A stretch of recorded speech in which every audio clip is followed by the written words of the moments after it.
I got news for you guys. God doesn't owe you anything. Mm-hmm. Spirit's already given all there is to give. Yes. In the moment in which all things became, everything that could possibly be created was created. In that instant. And it's taken a little longer for us to catch up with this. Right? Whether you believe it's 6,000 or 60 billion years ago, some time ago, all this stuff went on, and everything was created. And it was life. And it was given to us. And it unfolds, and continues to unfold. But it's all been given. So, if the universe doesn't owe you anything, how do you get what you want? One might ask. And in fact, that's what you do. One might ask. So why do we have to ask for what we want? Right? So today's lesson is about principle and why we hear these things. The reason that you should, not that I want to lay that at your doorstep, let me rephrase that. The reason that I ask for what I want is I want the universe to understand specifically which portion of all that has already been given I would like to be using today. Right? Because if it's all floating around there and an infinite potential of ideas and substance that is reforming itself in every single moment, and it is, anybody here think that things are solid? We have science that determines that things aren't solid. Mm-hmm. Everything is some form of energy vibrating at a different level that is always in motion. The only place it isn't in motion is in my mind, which wants to keep it right there so I can look at it and say, this is mine now. But in fact, it has already changed. And in fact, the world has changed from the very moment I started talking. In so many different ways that we can't even begin to understand the totality of the oneness of infinite possibility that is coming forward in our lives. It's really incredible when you think about it. The only place things stay the same is in our memories. Right? Now, we deal in New Thought with principles. And principles are laws. Okay? It's real simple. There's a principle of cause and effect. Right? Everybody agree that there's a principle of cause and effect? Mm-hmm. Right? Something causes something else happens, right? Mm-hmm. Right. Now, the thing that we've misunderstood for most of the material existence and material exploration of science and mankind is that we believe that the effects are causing things. Mm-hmm. Right? So we point to, those little, I didn't bring the example. You ever seen one of those little toys where you hit the steel ball, you drop it, and it knocks the steel ball on the other end down, yes. The middle one stay the same, right? Demonstrates kinetic force, right? Well, we use that as an example of cause and effect, right? But the reality is that's cause and cause. It's effect and effect. The cause was somebody picked up the ball, had an idea, and said, let me pick up this ball and let it go. Everything else after that was effect. So in our exploration of material things, we have a tendency to focus on the effects rather than the causes. Okay. And here's the thing. It's our thoughts that begin our use of this infinite universal principle of cause and effect. Everything in this room is the product of somebody's thought. Two things in this room, other than the people. I'm just going to exclude people for the moment. I'll get back to that. Two things in this room are the cause of a universal idea. That one and that one. And us. Right? Everything else in this room, if you look around, was somebody's idea that came into being through all of the things that required it to come into being. But it started as an invisible idea, which was causative, that created a chain of events. Draw to that idea everything required to make, for instance, this microphone. everything came about to make this microphone happen. The guy who had the idea that said sound needs to be electronified. Okay, all the way, chase it as far back as you want to chase it. This idea turned into a microphone that a bunch of people got together and said, I need to roll steel tubes that have little bendy things on them, that have wires in them, that have them pick up, that made all this stuff, that put it together so that New Thought Philadelphia could buy this microphone.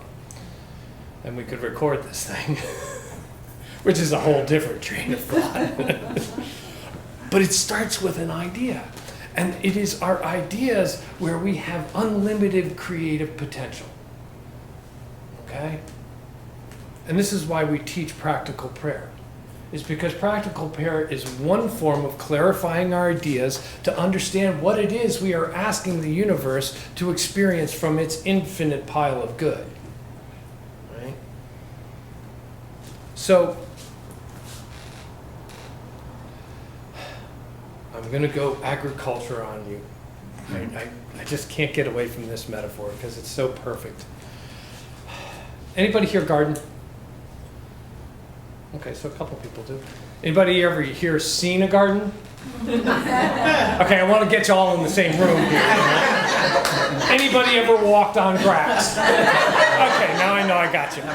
Okay, anybody ever looked at a tree and said, wow? Anybody ever experienced, like actually see a tree grow? Not in the moment, but over time? Yes. So I've tried that one, but it doesn't really... It takes a really long time to see that, except in the springtime. You ever notice that? The buds go, huh? And then all of a sudden they go, poof! And it seems like overnight there's flowers everywhere. So we know about the growing thing. So if you're a gardener, you know that there is already stuff in the soil. It's been growing stuff forever, since there was dirt. Stuff has been growing out of that soil. And if you, say, want to plant a crop because you want to reap the benefits of a harvest of, let's say, lettuce, because we always use tomatoes. One day I'm going to get bacon into this. Okay, so you want to plant a crop of lettuce, right? So you could just go out there with lettuce seeds, right, which you got from the store, right, and just toss them out into the soil, right? And you get your lettuce back in a couple of months. Is that right? Right. Gardeners are going, are you mad? Of course not. You may get some lettuce. One or two little things of lettuce that kind of looks like the rabbit doesn't even want to eat them. Because you just scattered your seeds out there and said, let it be. Right? No. If you want to grow a harvest of lettuce, the first thing you have to do is prepare the soil. Okay? That means you have to look at the soil and say, oh, there's a lot of weeds and stuff on it. And they're not really weeds, they're just other plants. It's just not the plants you want. You could think of people this way too. So you have to look at your garden and say, okay, in this piece of ground that I'm working on, you can consider this your mind. Okay, in this piece of ground that I'm working on, I want to pull out all of those things I don't want growing there. Okay. Jealousy. Hatred. Envy. You can think of the list going on. I don't have to. Everybody's got their own list of what's already in there. Resentment, frustration, injustice, whatever it happens to be.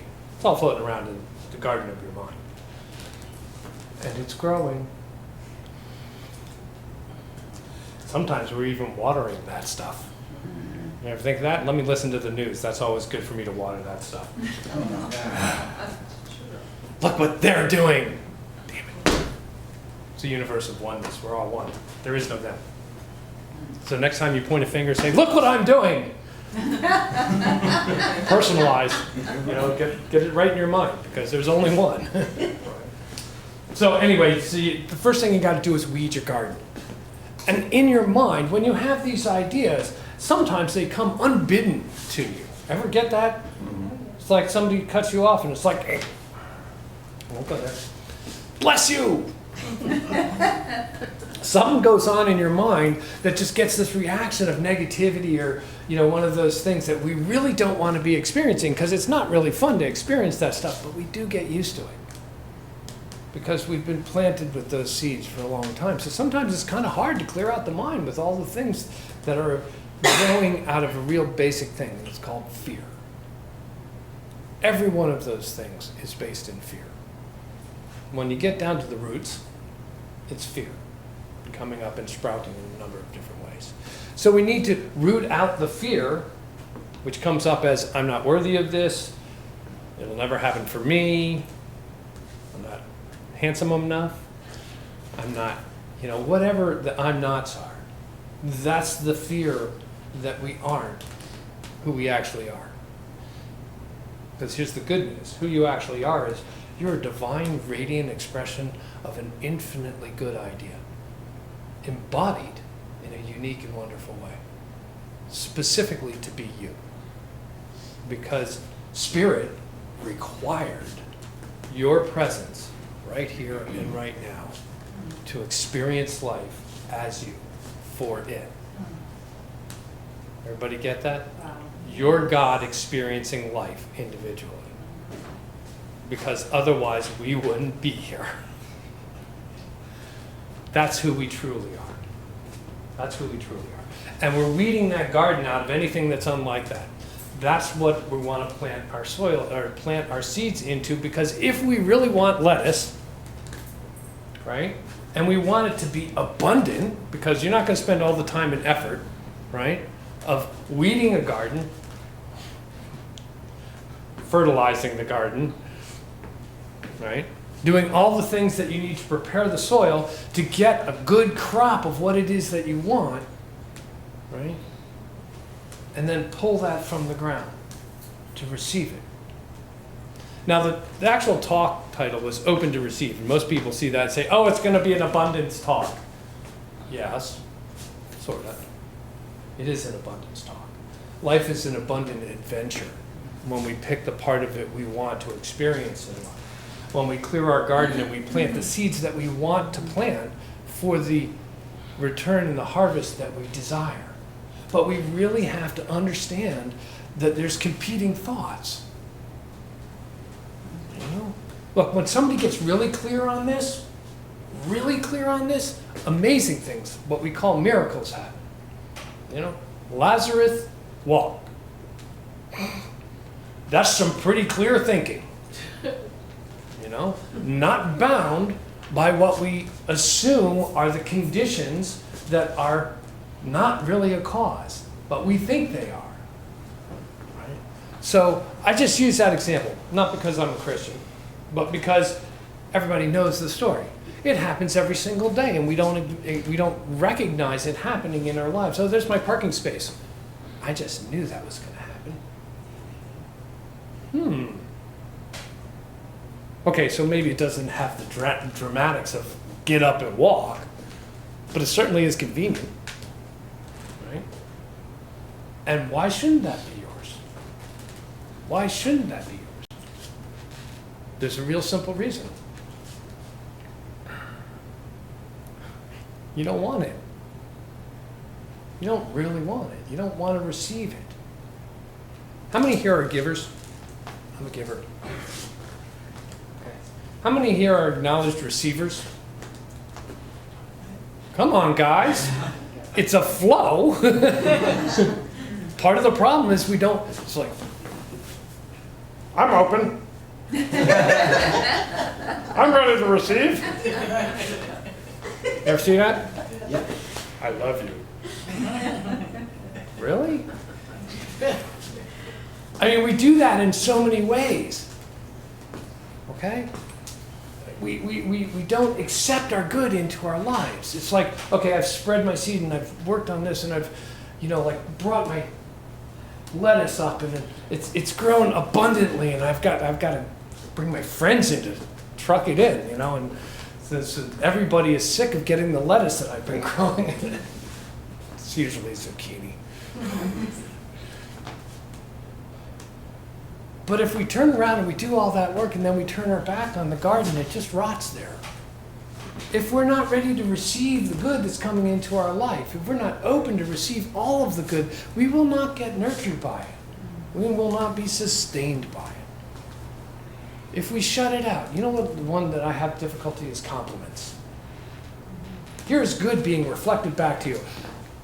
You just were stellar there. That was wonderful. It was fantastic. Oh, it was nothing. Really? I just love the way you communicate with people. This is just something I do. Really? No, open to receive is why thank you very much. It was so nice of you to notice.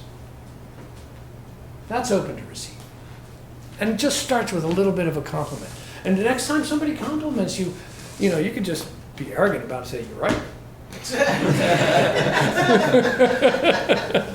I used to do that. It annoys people. After a little while, they stop giving you compliments because they just don't want to deal with that honesty. Right? So this is, I went from, yeah, you're right, to thank you for noticing. You know, and leave it at that. Just because somebody gave you a compliment doesn't mean you have to defer it by complimenting them back, although it's nice if you want to. You know? Oh, why, thank you for saying that. You're just so divine about that. It's a subtle way of deflecting our good. Well, you know, I'll accept that, but not a lot. You know? Now, think about how this relates to things like our prosperity, our relationships, our creative expression in the world. You know, all of the things that we do are impacted by this deflection of our good. So if you're going to plant seeds of good in your mind, first you need to remove the seeds of fear that you're not worthy. I'm here to tell you, you are worthy. You are worthy at the very core and essence of who and what you are. You are a divine embodiment of a creative power. Individualized expression of that infinite intelligence. And now that you've been told, you know. So let yourself accept that first. You know, find out how that works with you. Let yourself run with it. You know, and remember that the good is present in its infinite abundance now and always. I'm going to go get some lettuce. I hope you do too. Thanks for letting me talk.